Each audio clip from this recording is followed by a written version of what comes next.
ஒரு காட்டுல ஒரு மயில் வாழ்ந்துட்டு வந்துச்சு. அந்த மயில் ரொம்ப அழகா இருந்துச்சு. அதே நேரத்துல மத்த பறவைகள் மேலயும் ரொம்ப கருணையோட இருந்துச்சு.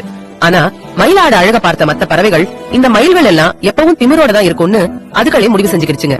அதனால மயில் கூட சேராம தனியாவே இருந்துச்சுங்க. மயில் நட்போட பேச வந்தா கூட மயில் தவிர்த்துட்டு வேற பக்கம் போயிடுங்க அந்த பறவைகள். ஒரு நாள் குளிர்காலம் அந்த காட்டுல ஆரம்பிச்சுச்சு. அப்பதான் புதுசா குஞ்சு பொரிச்சிருந்த ஒரு குருவி ரொம்ப குளிர்ல கஷ்டப்பட்டுச்சு. தன்னோட குளிரையும் தன்னோட குஞ்சுகளோட குளிரையும் எப்படி போக்கிக்கிறதுன்னு தெரியாம ரொம்ப கஷ்டப்பட்டுச்சு அந்த குருவி. அப்பதான் அங்க வந்துச்சு அந்த அழகான மயில்.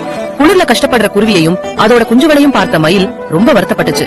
உடனே தன்னோட தொகையில இருந்து சில இறகுகளை பிச்சு குளிருக்கு இதமா குருவிக்கும் குருவியோட குஞ்சுகளுக்கு போத்தி விட்டுச்சு மயில். மயிலாட தோகை நல்லபடியா குருவி குஞ்சுகளை குளிர்ல இருந்து காப்பாத்துச்சு. அத பார்த்த எல்லா குருவிகளும் இவ்வளவு நல்ல மயில அதோட தோற்றத்தை மட்டும் வச்சு இத்தனை நாள் தப்பா நினைச்சிட்டமேன்னு ரொம்ப வருத்தப்பட்டுச்சுங்க. அன்னையில இருந்து குருவிகளும் பறவைகளும் மயில்களும் ஒற்றுமையா அந்த காட்டுல வாழ்ந்தாங்க.